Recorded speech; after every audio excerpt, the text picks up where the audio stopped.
I'm a fan of Bill Burr, rough around the edges, Boston, blue collar guy. Since 2007, in addition to doing all the things that he's been doing, everything from huge stand up, Saturday Night Live, Mandalorian, actor, writer, producer, stand up. He's been doing the Monday morning podcast, I think since 2007, about an hour every week, exercising the muscles in his face. Then a little while ago, he started the Thursday afternoon, Monday morning podcast, something like that, where he rants for another 30 minutes. Midweek kind of follow up to his Monday morning rants. I get it. When you're a professional raconteur, you just need to keep practicing your chops. And a huge part of that practicing your chops is just hit record, sit in the booth, and go for it. Technology's come a long way. You could DIY this stuff. I've been doing it. I've got a $70 mic with a little pop-up dish so you can't hear my and zzzz. And then I've got the Riverside app. No, I'm not making any money from promoting it. Everyone seems to be using it anyway. I was just on a podcast with somebody and we were prepping and oh, you use Riverside? Yeah, I use Riverside. I thought I was being so innovative. Nothing is innovative, let alone podcasting. But what I'm getting at here is this idea of improv and this idea that you just need to practice moving the muscles in your face, especially if you enjoy it so much. I think this is podcast 150 plus since February when I started this year. It's now first week in September, and I love it. I can't get enough of it. I feel like I should have done this. Started it 20 years ago, maybe when Joe Rogan and Mark Maron did it. My nephew Juan casually mentioned this to me when he was visiting with my sister. We were hanging out with my nieces in San Diego. When I told him I'm pretty much broke, he said, well, you should have started this sooner. He's right, of course. Timing is everything. I'm doing it now. I don't know why I didn't do it then. Same reason I didn't buy crypto. I told everyone else to buy Google and Facebook. Go buy these things. Why the fuck didn't I do it? I don't know. Maybe to put myself in this position now where, the walls seem to be closing in financially, but I'm motivated. There's this legend that Dostoevsky used to write his books in a basement. He's freezing his ass off. He's writing by hand. He got stacks of paper. Nobody cares. He's writing, suffering, as every good Russian needs to, especially a good Russian writer. Then he pops out of the basement, sells a bunch of books. Flush with cash, he goes whoring and gambling, blows it all, forces him back in the basement, rinse, repeat. Maybe, I think I rationalize this, but maybe throwing everything to the wind. I mean, I'm still kind of working, but it's debt. I don't even know how deep I'm in the hole. Writing, ranting. I just got to do it. And I think the stress, I'm generally cool about it. But when you are busted and you're in the red, there is tension. And I think that tension and that feeling that I'm throwing it all out there just because I have to, and to hell with it if nobody even gives a shit, I think all told, this is a tremendous motivator. And once again, I could be just rationalizing the shit out of this, but I'm loving it. I don't think I've ever been this happy in my adult life, seriously. So that counts for something. Now I'm terrified that if I do get flush, that I get air quote discovered, then what? No more tension. I'll just lie around and count my money But that's all bullshit. And I digress. What I'm really getting at here is the joy of doing this and the need for what Burr does, which is a weekly, at least once a week, just hitting record and going for it. And this idea just spontaneously popped into my mind, like most of my ideas just pop into my mind. And I like it. And I think I'm going to do it. So guess what? This is the first of Mookie's weekly rants. And I'm not going to pick a day because he did that. Anyway, hello and welcome to Bald and Bloviating. I'm your Bald and Bloviating host, Mookie Spitz. And this is the first of my weekly rants, where without a single idea in my head and absolutely zero prep, I am going to do just that. I am going to hit record and, true to form, bloviate. So let's let it rock. What's the first thing that pops into my bald head? What am I going to bloviate about? And that's the difference between cats and dogs. I don't know why I thought of that. I just did. I tend to zoom in on a single topic for all my podcasts. And I don't know if this cats and dogs will cut mustard or cut whatever, but cats and dogs. Everyone loves dogs. Most people do. Now, dogs are basically domesticated wolves. And we can chat GPT this shit as to their lineage. But the point I'm making is humans were in these little tribes for most of our past. And we had a fire burning eternally, generation to generation, because we probably couldn't even figure out how to do that. And if the fire went out, holy shit, that was it. And wolves and their kin got the message that it's easier to get handouts from the hominids than it would be to go and kill it for yourself. So you got these tribes of early peoples, and they're wandering around the savannah or at the watering hole or in their cave. And then these pre-canine wolves started hanging out with us. And I think they realized, they got the memo that being nice to us got them food. So they're nice to us and they get food. And then one thing leads to another, because here's the thing. Here is my point. These early dogs intentionally, and by I mean intentionally, they didn't give it conscious thought. It just Darwinian natural selection here. They started hanging out near us, and when they were nice to us and looked at us with those puppy dog eyes, they got food. So they worked their way in, and then we like kind of having around because they're furry and they got fangs and they're not trying to kill us. So it's a change of pace for our ancestors. And one thing leads to another. We had pets. And then they started to change in terms of their morphology. We started to breed them, control their breeding. And then they became even more sycophantic. They love us. Their whole purpose is to love us. And human beings generally hate each other. Now, there's a social Darwinian aspect to this where we compete. We compete amongst our own tribe for, number one, sexual partners and food and resources and power within the tribe. So life sucks, and we generally hate people. We hate people who are in our tribe, and we hate people who are outside of our tribe, and we just hate everybody.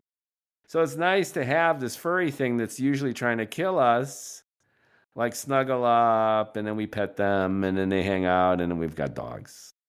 And then fast forward to how the dog breeds we got now, and basically everyone loves dogs. If you're a dog person, you love this furry thing that still has fangs, that doesn't want to kill you, but it wants to love you. Dogs are successful through kissing our ass. All right. Now compare that to cats. Cats had no intention of hanging out with us. Human beings were fascinated by cats. I believe in Egypt. You can look this shit up too. We saw them in the wild. We thought that they were badass. And we kind of like kidnapped them, I think. We like grabbed them and we wanted to like control them. And we brought them into the tribe, not because they wanted to, but because we wanted them, because they were exotic. They were killers. They were sleek. They were mean. They were graceful. And we brought them in. And similarly to dogs, in the sense that once they were in, we started to breed them, and then their morphology changed. But here's the thing, their behavior did not change. Why? Because it didn't have to. Cats did not need to change their behavior. Why?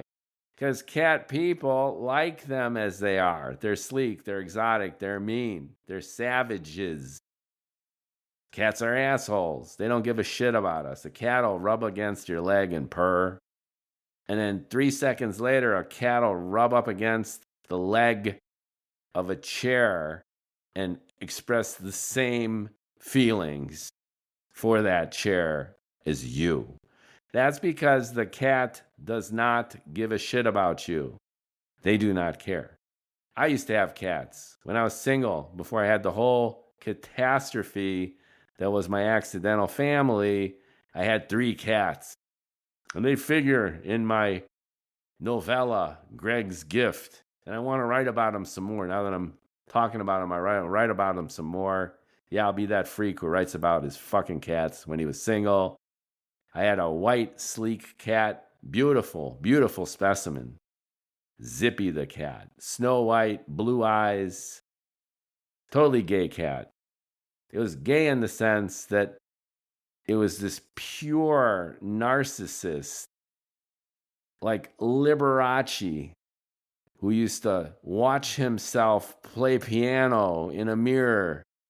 Zippy would just lie there like the Sphinx with his front paws crossed, staring up into space, thinking about how fucking beautiful he was. He was a gay cat. Not in a homophobic way, but in a Liberace kind of way. He was a kitty-rachi.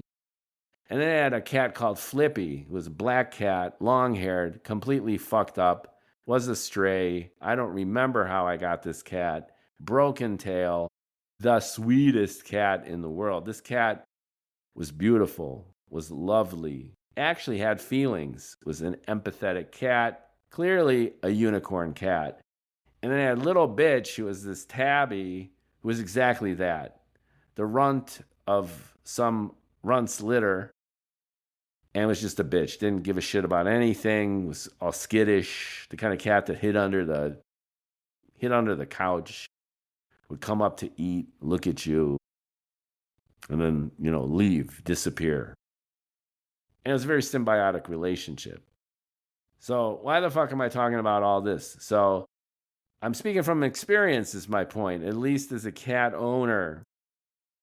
So cats, even Flippy, the empathetic one, I mean, he was nice enough, but, seriously, he did not care. She did not care.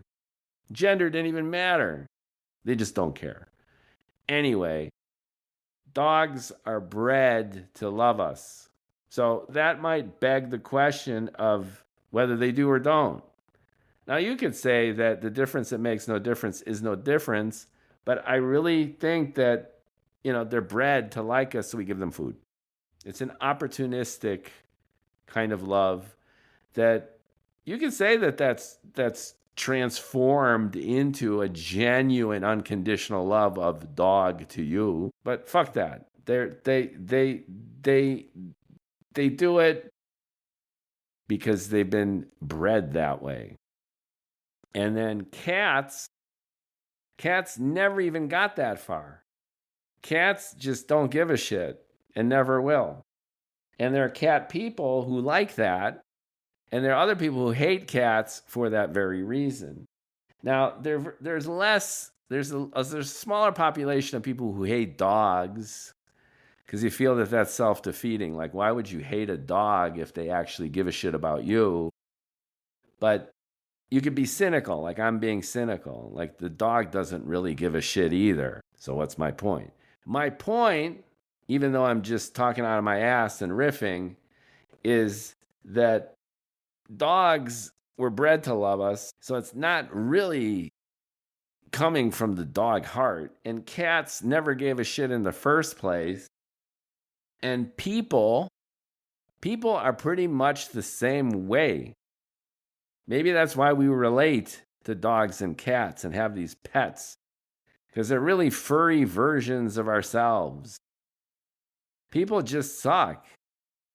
Now, maybe I'm being cynical in my old age.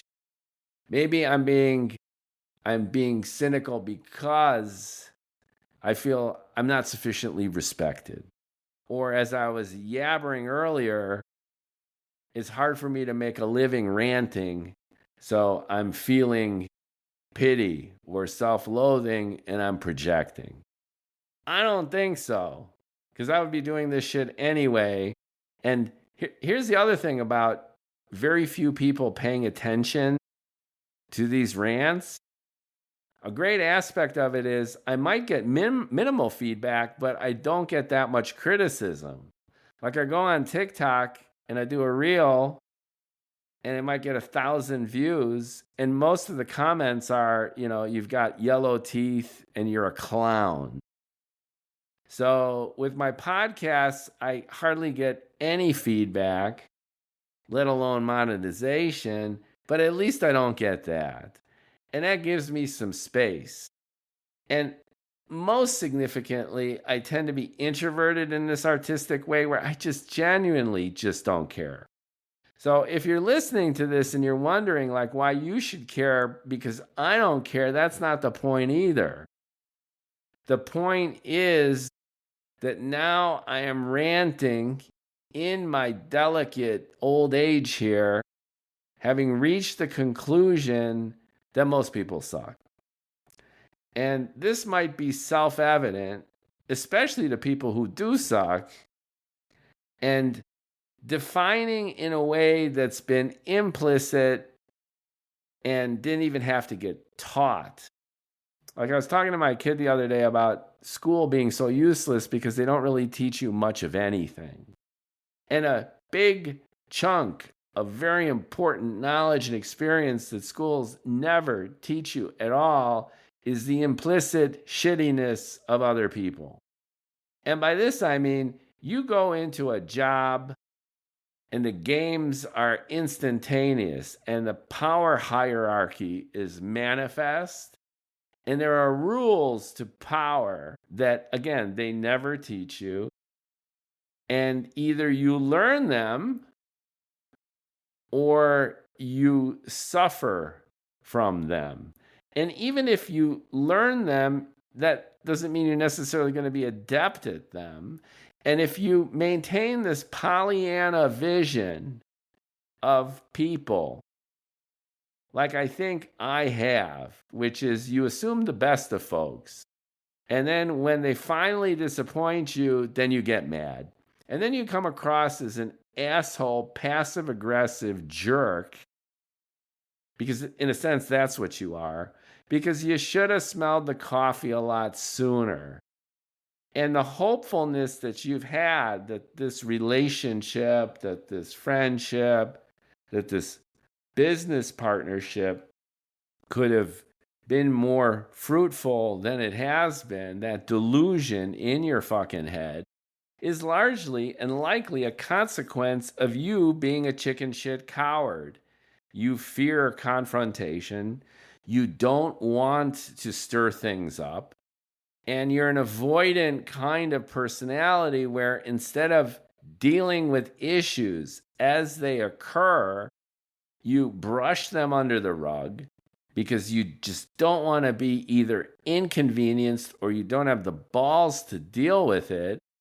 And then it builds up and it builds up and it builds up. And then you finally snap and then you're done. And then you get disappointed. and then you forget, and you rinse, repeat, and keep doing this over and over again. Why? Because even your sense of Pollyanna naivete about people is a consequence of your avoidant nature and your cowardice. So does that sound like self-pitying? Does that sound revelatory? I don't know. And I would be so bold as to say at this point, I don't really care. But what I find fascinating is the realization at this point in my life where my personal happiness is directly proportional to this realization that most people suck, arguably and especially including me. And in a sense, that gets me off the hook, because if you're living a life where you're hopeful, where you've been disappointed so many times under so many circumstances, you're exhausted, and then there's a new opportunity. And then you're like, wow. And all of a sudden, your eyes light up and you get all perky and optimistic. And then you get punched in the face again. So the new attitude, which is about a half century overdue, is the assumption that all people suck, and that any effort to really make a connection should be severely tempered by that realization, and to pay better attention to the rules of power because they're ubiquitous. And in so doing, you make yourself less vulnerable. You're less stupid naive. And then maybe you could get some advantage out of this, at least in terms of just not getting your ass kicked over and over again. So what are the difference between dogs and cats? Well, at the end of the day, nothing.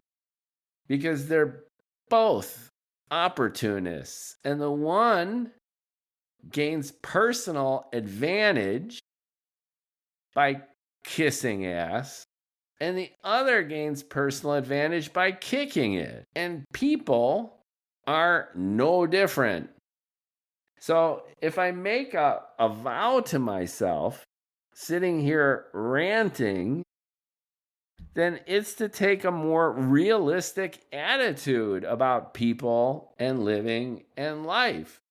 And as I was bloviating earlier, the joy and irony of this, the sheer celebration of this is I have never been happier in my adult life, nor have I been more cynical and skeptical about myself and my fellow humans. And I think what that smacks of is truth, honesty, transparency.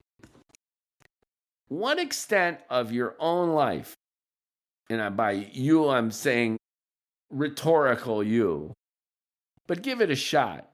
Look in the mirror. What percentage of your own life are you kissing ass?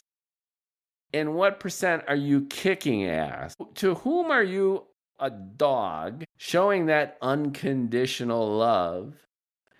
And to whom are you a cat, not giving a shit and taking full advantage? Now, clearly most people side on the giver or the taker, the schlemiel or the schlemazel.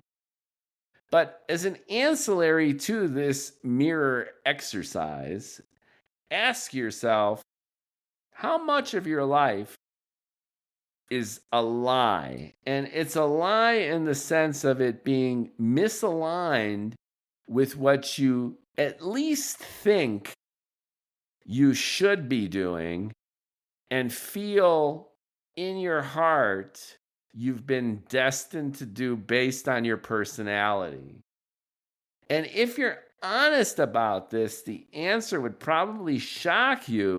which is why you're probably living a life of denial. And I say this not as an arrogant fuck like Zarathustra coming down from the mountain, but as a kind of confessional that most of my adult life, and especially the parts of my adult life where I was assuming I was happy, I've always been like, ooh, yay, always on the bright side. When I was really just misaligned with the wrong people, the wrong job, feeling like the train had left the station and this was my life and this is what I was doing. Living a lie.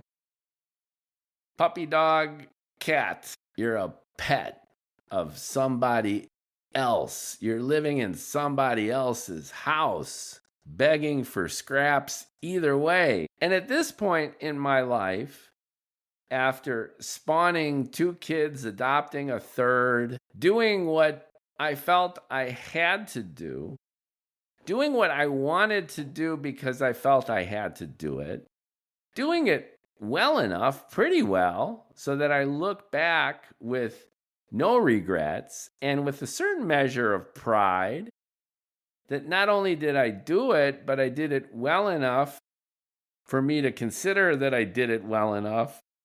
And whether or not my kids feel I did it well or not, they seem to be doing okay. So my financial irresponsibility on the one hand, and my effervescent and nearly continuous bloviation on the other, are all a consequence of looking at myself in the mirror and saying, on the one hand, fuck it, I'm over it. And on the other, who am I? What brought me here? What are the moments of greatest happiness?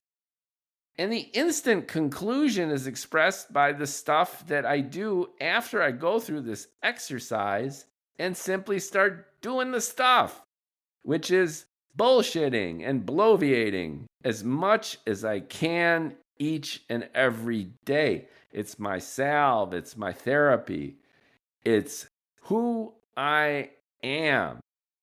And it's taken me decades to just do it. And I could make the excuse that I was sacrificing myself for the family. But that's horseshit too. The truth of the matter is, when I was younger and didn't have a family, there was a moment after I left my mini career, my tangential career of tangential careers in bar management, with like $100,000 in cash in a safe deposit box. And at that moment, when I finally quit that job, I had enough to live frugally for at least a year or two, maybe more, depending on the lifestyle I chose, which was the lifestyle of an artist. Write and play music. And I was burnt.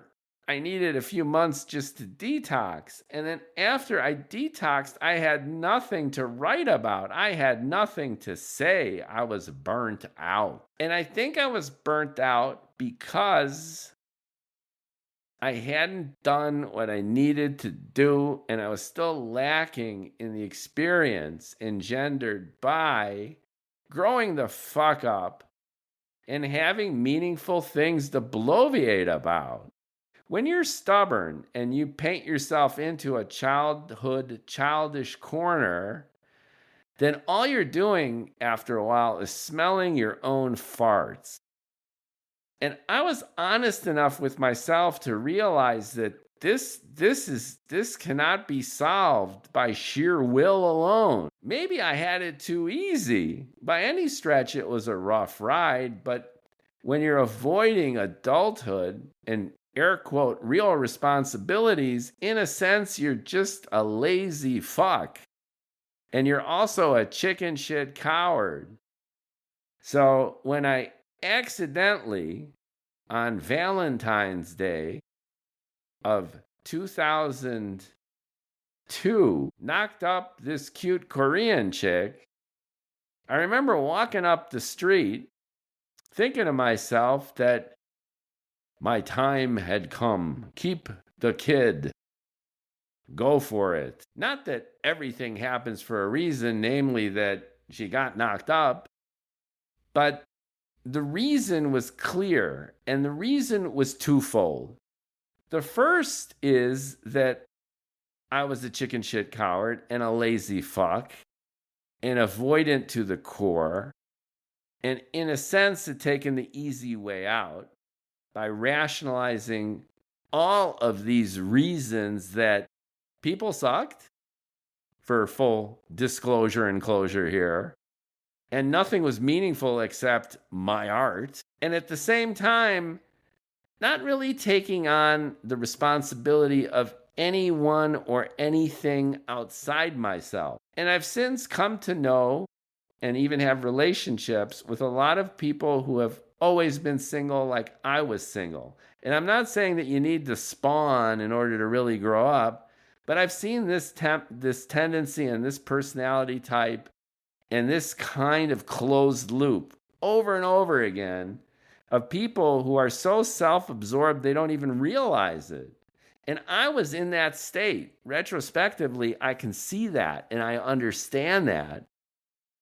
And my decision to launch into what I would consider the entire American catastrophe of marriage and children and real job for 20 years plus was at its core my realization that I was an incomplete person.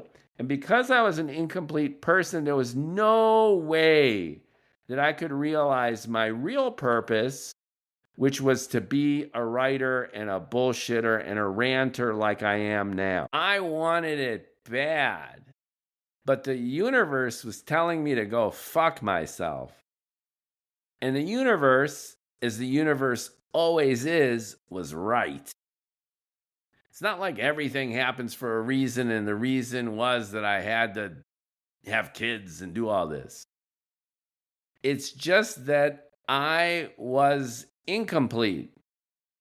And my unconscious, the essence of who I was way smarter than my conscious cognitive self, basically said, no way, Jose. You want to write that book?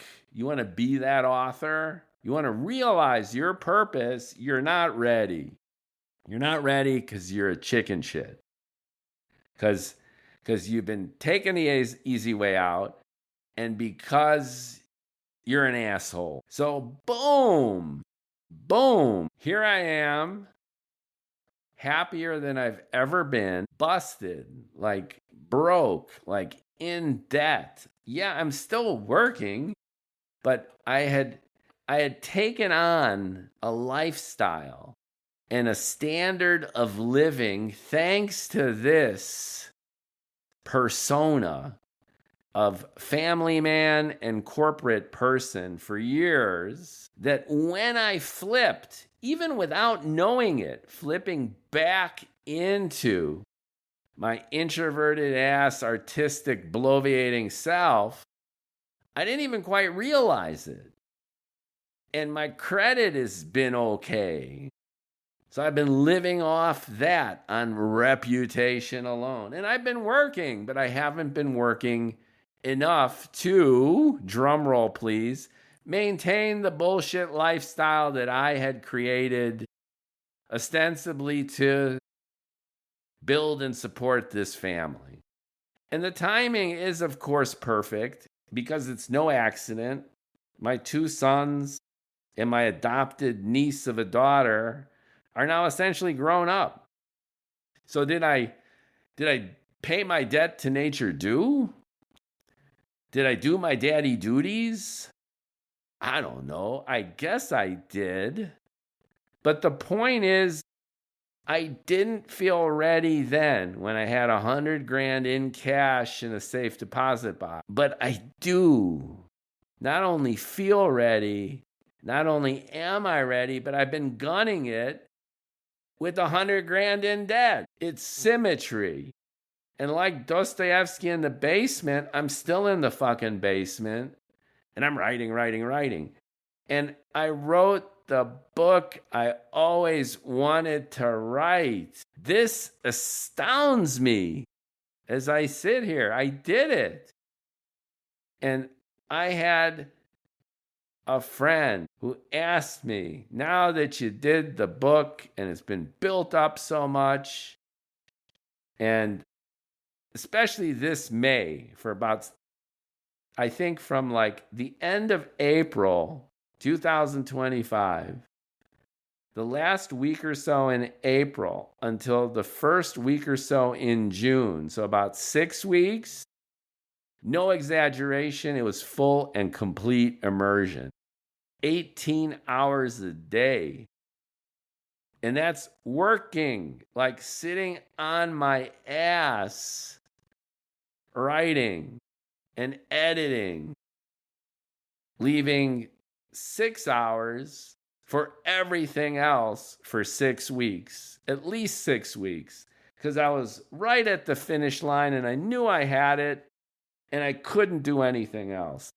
And that was the culmination of my whole damn life's ambition to write the book that I love. I wrote, even when I was at the bar, I was writing. But aside from shorter pieces that I wrote for some of the publications in Chicago that I was writing for, I was not satisfied with my own writing. I did not like it. And now I really, really like it. I even like this freewheeling, Bill Burr style weekly rant. I like this too. I know I'm all over the place and I'm no Bill Burr, but I'm feeling it. And there's nothing like it in the world. That this May was the holy month. I think that of my 60 years on this planet, I have never experienced anything like it.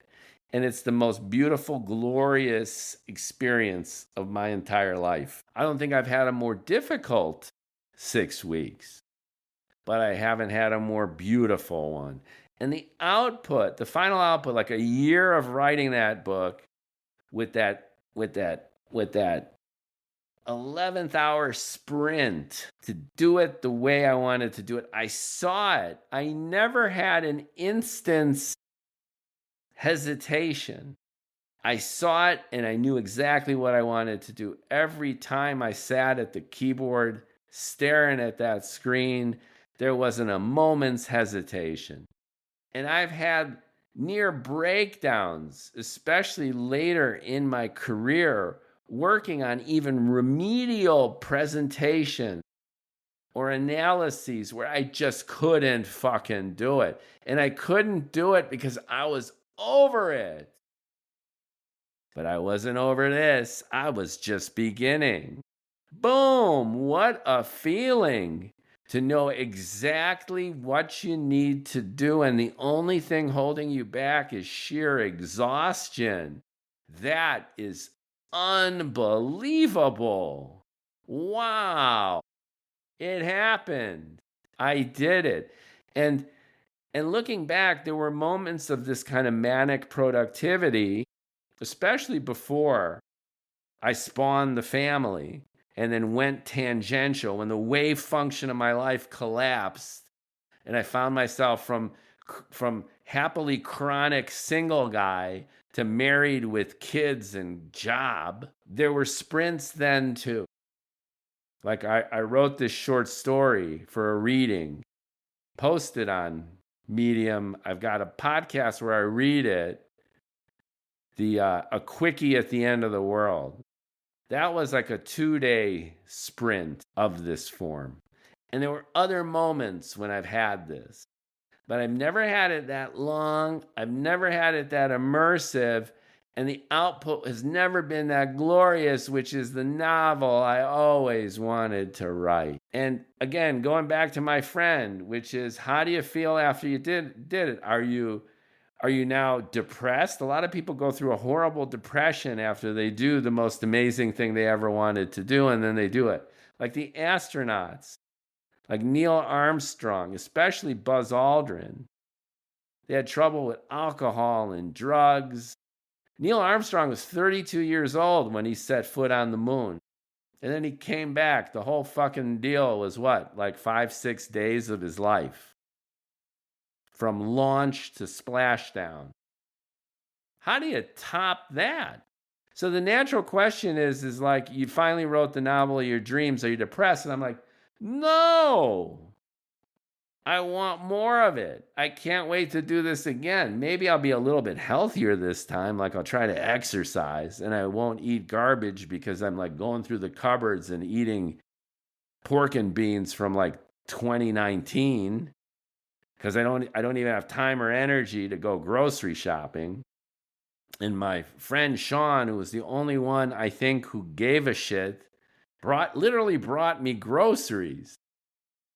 And that's a memory that's etched into my head. And as an aside, these little things go a long, long way, regardless of intent. And it had nothing to do with groceries. It's just somebody gives a shit. And then they show appreciation for what you're doing. But that's a whole side note there. Anyway, the whole experience was just amazing. And now I'm bloviating. And this bloviation is just a continuous stream of stuff where I feel I've been cooped up. I feel I've been living a lie. And the lie hasn't been disingenuous in the sense that I did raise the kids. And here's the thing. This is the big one. My novel of my dreams worked because for the first time I had the experience and I had the defeat. That feeling when you give it your all and you're punched in the face and when life shits all over you. It wasn't in my head. And it wasn't just because mommy and daddy were crazy and I avoided responsibility as a result. No, I took life head on and I got punched in the face over and over and over again. And it wasn't just the universe shitting all over me. A lot of it was my doing. It was my own arrogance and my own avoidance and my own passive-aggressive nature that engendered a lot of the pain and suffering that I had to endure for 2 decades. 20 fucking years. Now, I was air quote happy because I tend to be this happy kind of guy. Ever since my mom died, I got over my depression. And ever since my father died, I got over this phobia of actually having a real job. And yes, the two are connected, I think, in a real Freudian kind of fucked up way. And not as an excuse, just because I'm wired that way. And all this came to bear because I fucked up. And it's my fault. And I fucked up and it's my fault. And I mean this not because I'm broke right now, just because it was hard. And I could have done things differently. And I learned lessons. And we're all flawed. But here's the thing. That is the stuff of literature. I couldn't write my book before I fucked up and got punched in the face and actually lived like an adult. Because I didn't have the creds. And not only did I not have the creds, but I was writing out of my ass. It was these ideas were appealing to me. And the reason this book that I always wanted to write has been written, and I will continue to write more of them. And the reason I finally figured out how to be a real writer is because I wrote from the heart and I wrote from experience. And because I got my ass kicked so many times, largely of my own doing, I created a character who was an exaggerated version of my worst qualities. And boom, did it pour out. Oh my God, it's part Romana Clay, confession, exercise in vulnerability, full of sarcastic and cynical humor. And this guy, Johnny, is Mookie. is an exaggerated version of me.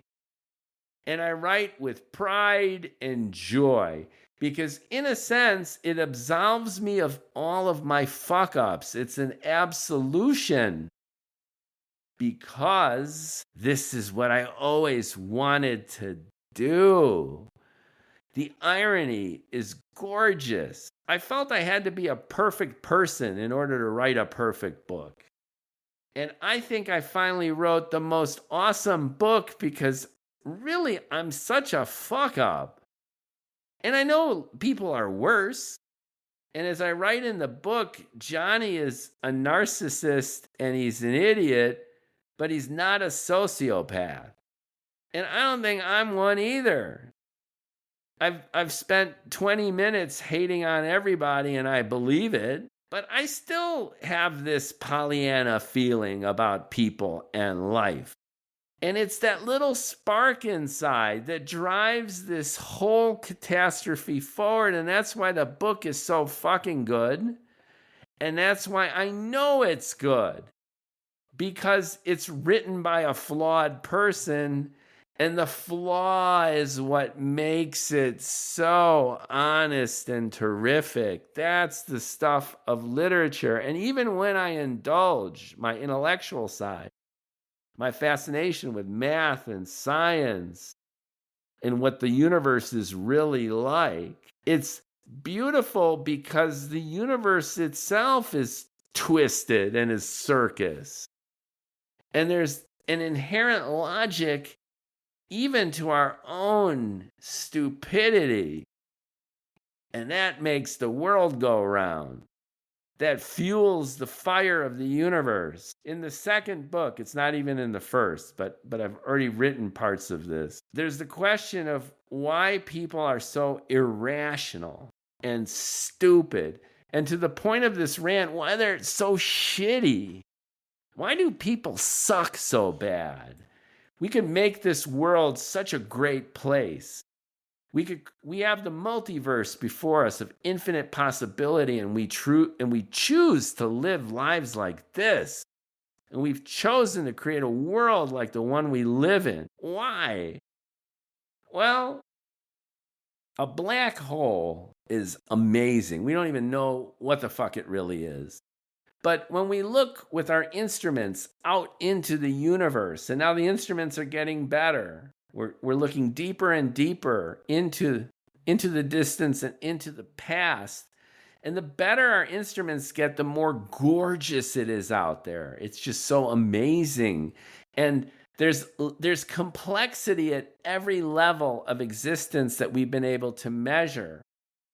From the Higgs field to the mass of a large atom out into structures, molecules, systems.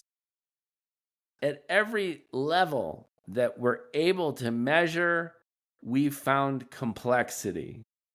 Now there's these huge gaps that are creating problems, like there's something like 17 orders of magnitude difference between that Higgs field and the Planck length, the Planck second, the backbone of reality as far as we could measure it and understand it. But all that aside, the universe is gorgeous and complex. But here's the thing, as the characters relate to each other in the sequel of my book, it's fairly deterministic. Every electron is more or less the same. In theory, it's exactly the same.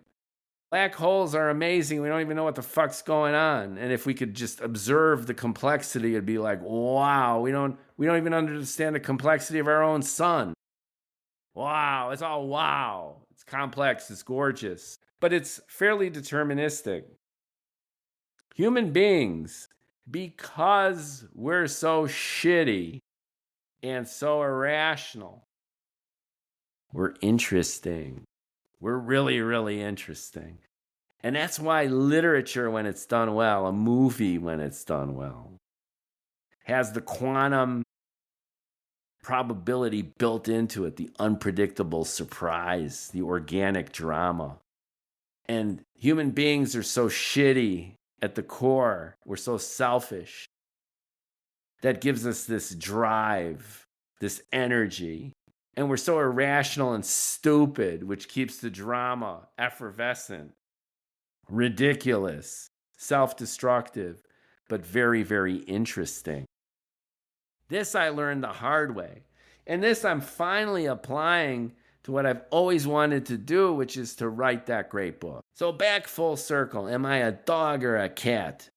Well, I think I've been this puppy dog loser, bright-eyed and bushy-tailed, looking at everyone with affection and therefore making everyone superior to me. And I'm becoming, I think, more like a cat, secluded, more graceful, not giving a shit, and I like it. Is it my true nature? Oftentimes, the universe will beat you down. It's the taxi driver syndrome, right? Travis Bickle. He starts just an average fool, and then he ends up a psycho killer. And you could say, was he always shitty? Well, yeah, he was always shitty, but the universe made him a kind of superhero because his story is cool. The outcome is tragic, but it's not about the tragedy or the sadness. As Nietzsche wrote, it's beyond good and evil. It's the drama that unfolds. Is it interesting? Is it compelling? Is it genuine? I would say it is. And that makes literature awesome. And that's what makes art art. So have I gotten full Nietzsche in my old age? I used to be such a fan. I read all of his books in my early 20s. I was a big Nietzsche guy. But it was in my head. And now I think it's in my heart. And I'm not claiming to be a Zarathustra here, but I am knocking on those idols and hearing the echo. It's the twilight of the idols. And it's the dawn. It's the dawn of whatever, but it's a bloviating kind of way.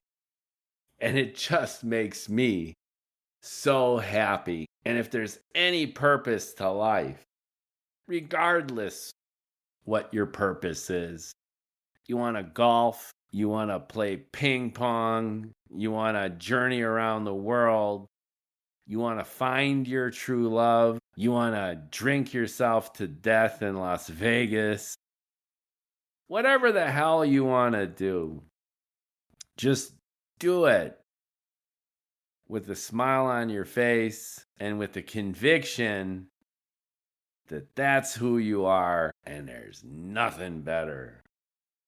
So how's that for a rant? I'm looking up from my pop mic.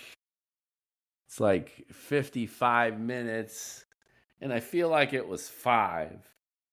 And 1 or 2 people might listen to this, or 100, or 1,000. And it really doesn't make that much difference. This was a great 55, 56 minutes of moving the muscles in my face, and I kind of like it. I started nowhere, went everywhere, and I feel better for it. So I'm going to keep doing it. You don't have to keep listening. But if you do, thanks for listening to the Bald and Bloviating podcast. I'm your host and Bloviator in chief, Mookie Spitz, and way more to come. We'll go with the weekly Bloviation. Maybe I'll be like Burr and it'll be like the bi-weekly Bloviation. I haven't picked a day. Today is Thursday. I don't know. Let's see what happens.